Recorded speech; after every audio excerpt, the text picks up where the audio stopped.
Students, good morning. बेटा आप सभी का एक बार फिर से स्वागत है आपके अपने यूट्यूब चैनल स्पेशल एजुकेशन में। और बेटा आज हम पढ़ रहे हैं हमारी 5th क्लास की इंग्लिश का 13th lesson, A lesson for my teacher. बेटा इसका कुछ पोर्शन हमने कर लिया है और आज इसका कर रहे हैं आगे का पोर्शन। तो यहाँ पे हमारे पास है, देखो, read the sentences given blue. नीचे जो सेंटेंस दिए हैं उनको पढ़ना है, रीड करना है।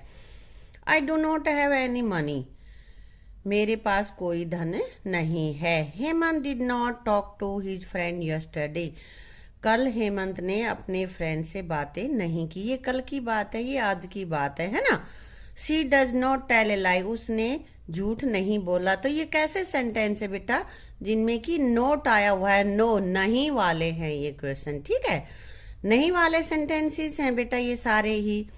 तो इसी तरह के और सेंटेंसेस हमें बनाने हैं। नहीं वाले सेंटेंसेस को हम कहते हैं नेगेटिव सेंटेंसेस, और जो नेगेटिव नहीं होते, सिंपल होते हैं, ना क्वेश्चन मार्क होते हैं ना नेगेटिव, उनको हम कहते हैं सिंपल सेंटेंसेस, ठीक है।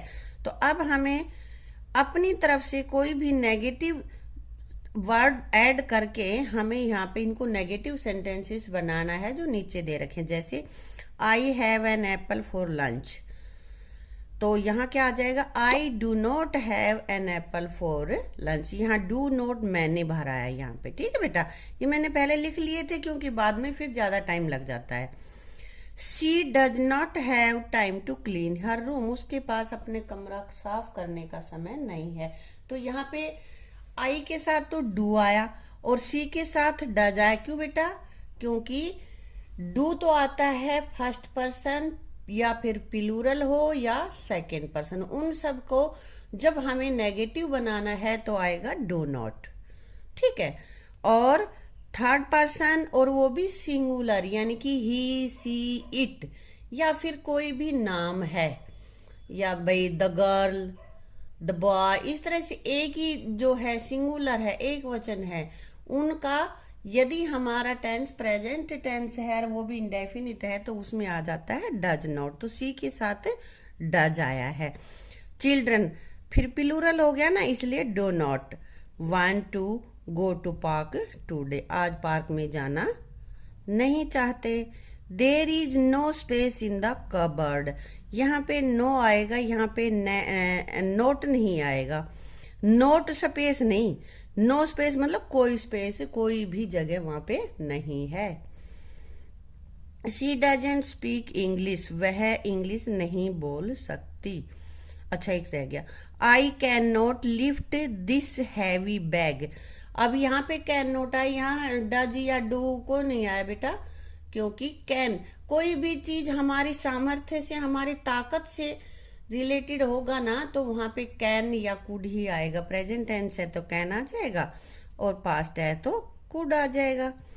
आई डज नॉट स्पीक इंग्लिश, तो she does not speak English, she वह इंग्लिश नहीं बोल सकती। Rahul did not go school yesterday, अब मैंने या राहुल एक वचन ही है, यहाँ पे मैंने डज क्यों नहीं लिखा, क्योंकि यहाँ पे यस्टरडे कल, यानी कि पास्ट टेंस की बात हो रही है, इसलिए हमने यहाँ पे डिड लिखा। आई do not know anything about the accident, मैं एक्सीडेंट के बारे में कुछ नहीं जानता। अब आगे है complete the table given blue, one has done for you. Table हमें कंप्लीट करनी है। देखो पॉजिटिव फॉर्म लिखनी है, ये वर्ब की पॉजिटिव फॉर्म है, ये नेगेटिव है और ये कंट्रैक्टेड फॉर्म है, यानी कि उनको छोटा करके हमने लिख रखा है। जैसे डू का नेगेटिव बनाएंगे तो डू नॉट, और उसको छोटा करके कैसे लिखेंगे, डोंट, ठीक है। ऐसे ही ये क्या है, इज नॉट, और छोटा करके इजंट।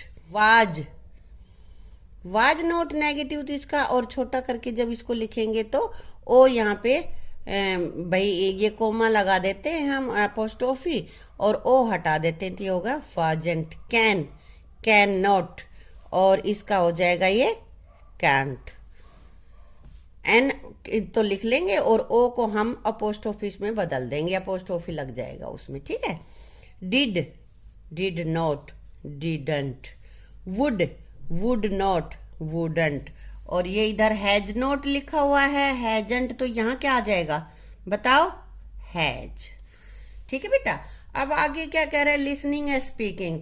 ये एक पोएम है, ये रीड करनी है। चलो एक बार रीड कर देती हूँ। Thank you for being my teacher and friend, a really big hug to wish to extend. Teaching is your talent, you know how to explain. You do so much, you don't expect fame. Thank you for all those stories and tales, capturing my interest, this never fail. ये बच्चे अपने teacher से कह रहे हैं। तो इस poem को बेटा तुम्हें पढ़ना है और याद करनी है। आपस में 2-4 बच्चे इकट्ठे होके तुम्हें ये गानी है। ठीक है बेटा। अब ये आगे कह रहा है, listen to your teacher and complete the following. अपने टीचर से इसको सुनना है और फिर इसको तुम्हें कंप्लीट करना है। कैसे?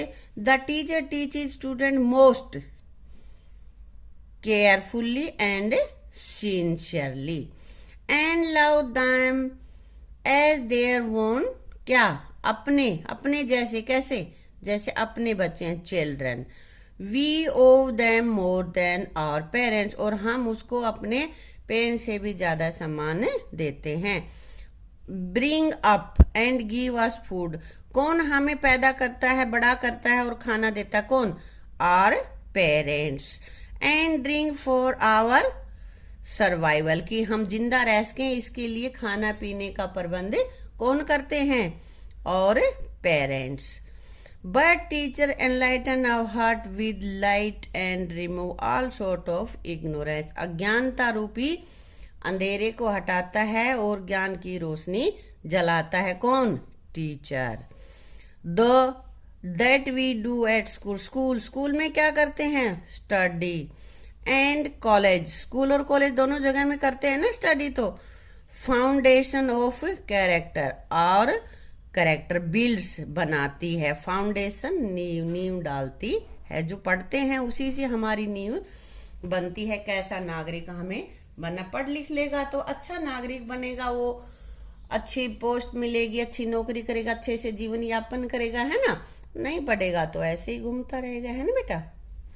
अब आगे यहाँ पे राइटिंग है, ये कल्पना चावला की बायोग्राफी है, यानी कि उनके बारे में लिखा हुआ है। ये देखो कुछ पॉइंट्स दे रखे थे, फिर उससे यहाँ पे पूरा एक पैराग्राफ बनाया हुआ है। जैसे कल्पना का नाम, क्या करती थी, इंडियन अमेरिकन एस्ट्रोनॉट, बोर्न कब पैदा हुई, करनाल में पैदा हुई ना, मार्च 1962 में। एजुकेशन, कितनी एजुकेशन थी उसकी? टैगोर बाल निकेतन करनाल में।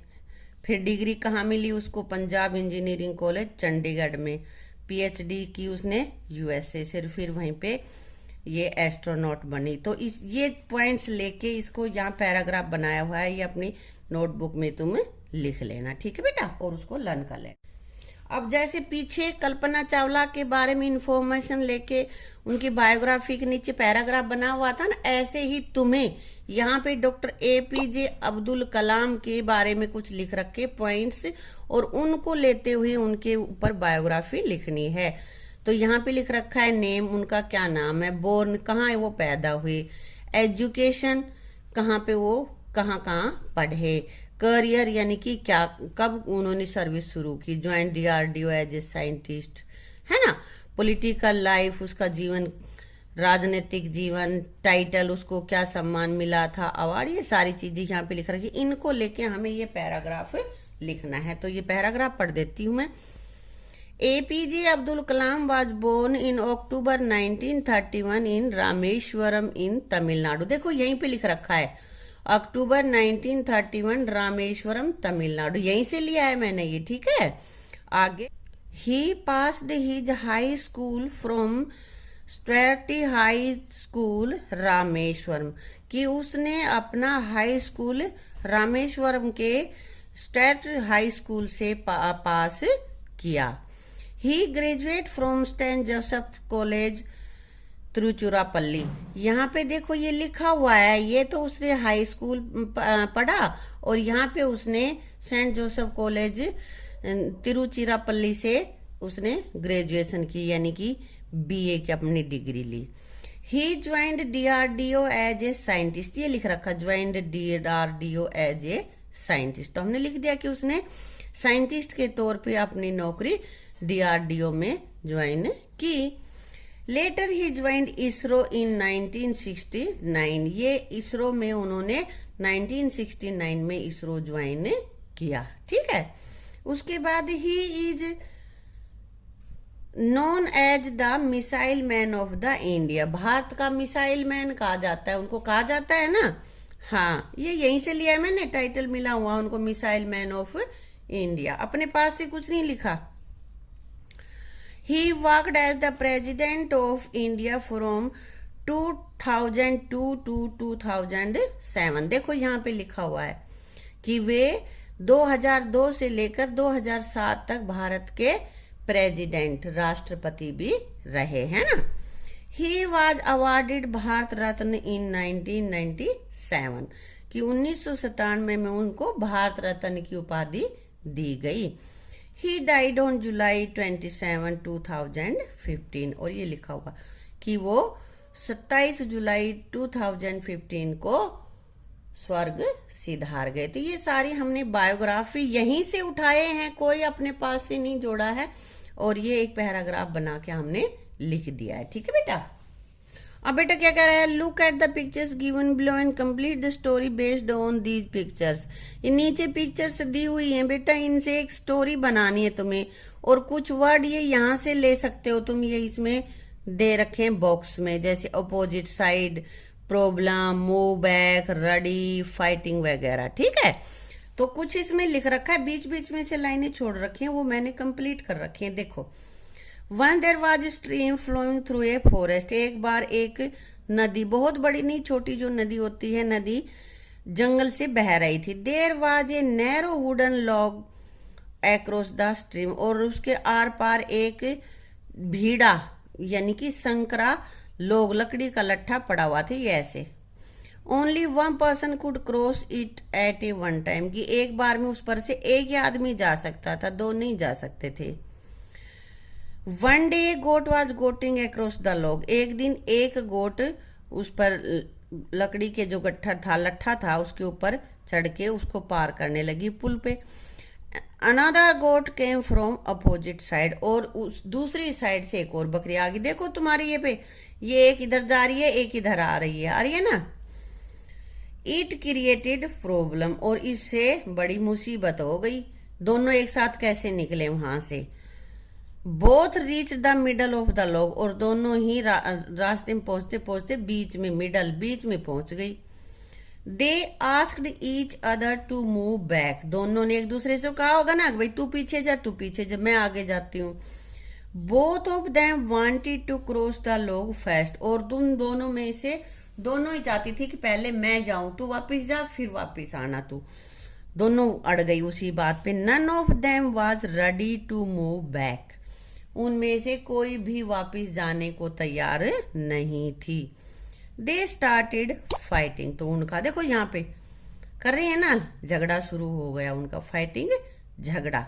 और झगड़ा करते करते ये नीचे क्या हुआ, दोनों पानी में गिर गए ना। They fell down in the stream, और वो नदी में गिर गई। समझ में आ गया कि एक भीड़ी सी ही एक लकड़ी का लट्ठा पड़ा हुआ था जो कि पुल का काम कर रहा था, उस पे एक ही जना एक बार में जा सकता था, लेकिन दोनों बकरे एक उधर से आ गई, एक उधर से आ गई।